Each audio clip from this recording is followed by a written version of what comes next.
আসসালামু আলাইকুম।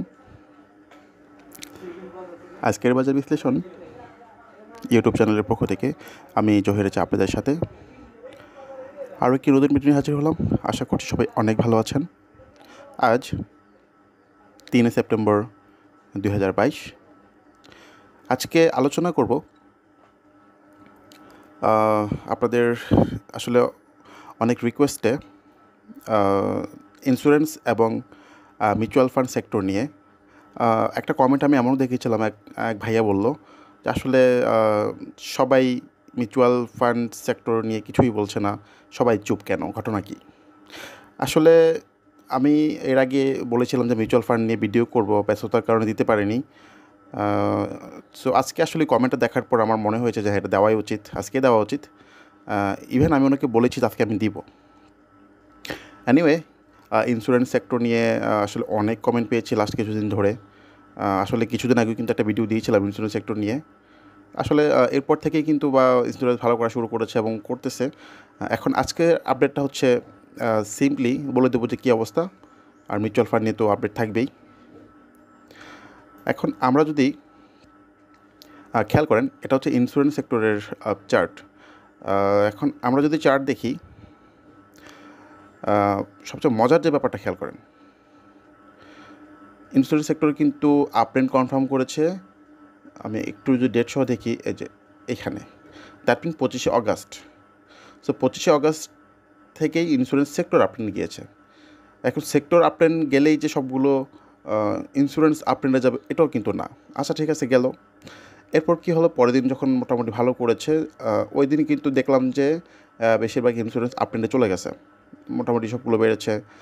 তারপরে 2 দিন একটু স্লো রেখেছে, তারপরে 31শে অগাস্ট কিন্তু খুব সুন্দর করে একটা ক্যান্ডেল করেছে, ভলিউমটা ভালো করেছে। আমি কিন্তু ওভারঅল ইন্স্যুরেন্স সেক্টরের কথা বলছি, এটা স্পেসিফিক কোনো ইন্স্যুরেন্স কোম্পানি না, ব্যাপারটা মাথায় রাখবেন। আচ্ছা, তাহলে 31 তারিখ এত সুন্দর ক্যান্ডেল করার পর, ভলিউম রাখার পর সে কী করলো, 1 তারিখ মানে 1 সেপ্টেম্বর জাস্ট হালকা স্লো ছিল, কোনো ব্যাপার না। এখন ইন্স্যুরেন্স সেক্টরের মেইন যে লিডিং ভূমিকা, যে সে মার্কেট লিড দিবে পরপর কয়েকদিন, বা মোটামুটি ইন্স্যুরেন্স সেক্টর 20-30-40% গ্যাপ দিবে, এই সময়টা এখন চলে আসছে। আই থিঙ্ক ইন্স্যুরেন্স মোটামুটি একদম মুভ করার জন্য রেডি হয়ে গেছে, তো আবার বড় মুভমেন্ট। এখন তার একটা রেসিস্ট্যান্ট হচ্ছে 49 লেভেলে। বর্তমান প্রাইস বলি বা পয়েন্ট বলি, যাই বলি না কেন, সেটা হচ্ছে কত, 45.90। আমি রেসিস্ট্যান্ট বলেছি কোথায়, এইখানে 49 লেভেলে। আপাতত আমরা এতটুকু আশা করতেই পারি, 49 পর্যন্ত আশা করতেই পারি। আর এখান থেকে যদি 49 যায়, তাহলে কিন্তু আপনারা অনেক গেইন করতে পারবেন ইনশাল্লাহ। তারপরে যদি আমরা রেসিস্ট্যান্ট দেখি, এইখানে মোটামুটি 55-56 লেভেলে।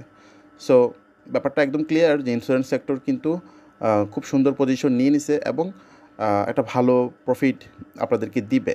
তবে যাদের উপরে কেনা আছে, আমি কিন্তু এর আগে আরও 4-5 দিন আগে যখন ইন্স্যুরেন্স সেক্টর নিয়ে ভিডিও করি, তখন কিন্তু বলেছি যে এখন অ্যাভারেজ করার সময়, এখন আপনারা অ্যাভারেজ করে নিতে পারেন, বিকজ ইন্স্যুরেন্স সেক্টর মুভ করবে। সো আই থিঙ্ক যারা কমে অ্যাভারেজ করতে পারছেন, তারা অলমোস্ট ওইখান থেকেও কিছুটা লাভে আছেন। ঠিক আছে, আবারও বলছি, কেউ যদি চান আপনাদের অনেক উপরে যদি কোনো ইন্স্যুরেন্স কেনা থাকে, আপনারা অ্যাভারেজ করে নিতে পারেন, ইনশাল্লাহ বের হতে পারবেন বা কেনা দাম পাবেন, ইভেন প্রফিটও পেতে পারেন। আমি অনেকেরই দেখলাম এক একটা ইন্স্যুরেন্স 100 টাকার উপরে কেনা আছে। হ্যাঁ, এখন তাদেরকেই বলছি, কারণ আমি কোনো ইন্স্যুরেন্সের নাম নিচ্ছি না, বাট আমি তাদেরকেই বলছি, আপনারা দয়া করে যদি হাতে টাকা থাকে, আপনারা করতে পারেন, মানে নতুন কোনো স্টক না কিনে। অনেকে তো হাতে টাকা থাকলে নতুন স্টক কিনে, যেগুলোতে আটকাইতে সেগুলোর খবরই নেয় না, বসে রয়েছে বছরের পর বছর। সো নতুন কোনো স্টক না কিনে অ্যাভারেজ করে বসে থাকেন, দেখবেন আপনি যখন কেনা দামে যা পাবেন, আপনি বের হয়ে যেতে পারবেন। মানে অ্যাভারেজ করার পর যে কেনা দামটা, মানে গড় দামটা আসবে, ওইখানে পেলেও বের হয়ে গেলে আপনার কিন্তু টাকাটা ফ্রি হচ্ছে। মানে এতদিন যে টাকাটা ব্লক ছিল, সেটাও কিন্তু ফ্রি হচ্ছে। সো নতুন কোনো স্টকে না যাওয়াই ভালো। আপনারগুলো আপনি অ্যাভারেজ করে আপনি যেন বের হওয়ার চেষ্টা করেন। ঠিক আছে, আচ্ছা, স্পেসিফিক কোনো ইন্স্যুরেন্স নিয়ে আলোচনা করলাম না, বিকজ সেক্টরের চার্ট যেহেতু ভালো, সেক্টর যখন ভালো করবে, সব ভালো করবে। এবার আমরা একটু দেখি মিউচুয়াল ফান্ড নিয়ে আসলে অনেকেই অনেক দিন ধরে ভিডিও চাচ্ছেন, এখন অনেকে আটকেও গেছেন। এখন মিউচুয়াল ফান্ড একটা মজার জিনিস খেয়াল করেন আসলে। দেখেন, আমি যে জিনিসটা সবসময় ফোকাসড করি সেটা হচ্ছে যে সেক্টর ভলিউম। গত 28 তারিখ, তারপর 29 তারিখ, মানে 28 অগাস্ট, 29 অগাস্ট, 30 অগাস্ট, 31 অগাস্ট এবং 1 সেপ্টেম্বর, টোটাল কয়দিন হলো? এই 5 দিন। এই 5 দিনের মধ্যে মোটামুটি কিন্তু 4 দিনই গ্রিন ভলিউম করেছে, মোটামুটি একটু একটু করে বেড়েছে। একদিন শুধু রেড ছিল, বাট সবচেয়ে বড় ব্যাপারটা হচ্ছে তার কিন্তু ভলিউম কিন্তু মোটামুটি একই রকম। এবং আপনি যদি দেখেন, তার আপট্রেন্ড দেখতে চান, তাহলে কিন্তু সে কিন্তু গত 31 অগাস্ট একটা ভলিউম নিয়ে আপট্রেন্ড কনফার্ম করেছে, যদিও ক্যান্ডেলটা অত বেশি ভালো ছিল না, বাট আপট্রেন্ড কনফার্ম করেছে। এবং 1 তারিখ কিন্তু সে আপট্রেন্ডেই আছে এবং খুব সুন্দর অবস্থায় আছে। তবে আরেকটা জিনিস দরকার, যদি কোনোভাবে যদি মিউচুয়াল ফান্ড একটা বড় ভলিউম পেয়ে যায়, পাওয়ারই কথা, অলমোস্ট পাওয়া শুরু করেছে এবং কিছু কিছু মিউচুয়াল ফান্ড ভালোও করতেছে। তো এখন আসলে সময় হয়ে আসছে মিউচুয়াল ফান্ড মোটামুটি একটা লম্বা করার, গেম করার। এখন কারো যদি উপরে কেনা থাকে, একদম সঠিক সময় অ্যাভারেজ করার জন্য এখন যদি পারেন অ্যাভারেজ করে নেন, নতুন কোনো স্টকের দিকে দৌড়াদৌড়ি করার দরকার নেই। হাতে টাকা থাকলে বা কোনো স্টক যদি কেনা দামেও থাকে সেটা সেল করে দিয়ে আপনারা এটা করতে পারেন যে এখানে অ্যাভারেজ করতে পারেন মিউচুয়াল ফান্ড, যদি আপনারা আটকায় থাকেন। আর কেউ যদি এখানে কিনতে পারেন বটমে, তাহলে তো খুবই ভালো, আপনারা ইনশাল্লাহ প্রফিট পাবেন। সো আপাতত তার মিউচুয়াল ফান্ডের সাপোর্ট হচ্ছে 8.50, বর্তমান পয়েন্ট হচ্ছে 8.60। আর রেজিস্ট্যান্ট যদি আমি ধরি, আপাতত কিন্তু এখানে রেজিস্ট্যান্ট আছে 8.70, 8.80 দিকে, তারপরে রেজিস্ট্যান্ট হচ্ছে 9। সো আসলে এখন সারমর্ম হচ্ছে যে এতক্ষণ আলোচনা করলাম যে মিউচুয়াল ফান্ড এক কথায় আপট্রেন্ডে আছে, অবস্থা খুবই ভালো।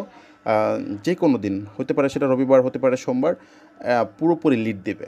হ্যাঁ, আমরা অনেক সময় দেখি না যে সবগুলো মিউচুয়াল ফান্ড 10%, 8%, 9% করে করে বেড়েছে, এরকম যে লিড দেওয়াটা, এই লিডটা হয়তো সে 2-1 দিনের ভিতরেই দিবে, ঠিক আছে। এবং ইন্স্যুরেন্স সেক্টরের অবস্থাটাও অনেক ভালো। সো আসলে একদিন কমলেই আপনারা অনেকে হতাশ হয়ে যান, ইন্স্যুরেন্স কমে গেল, কেন কমে গেল?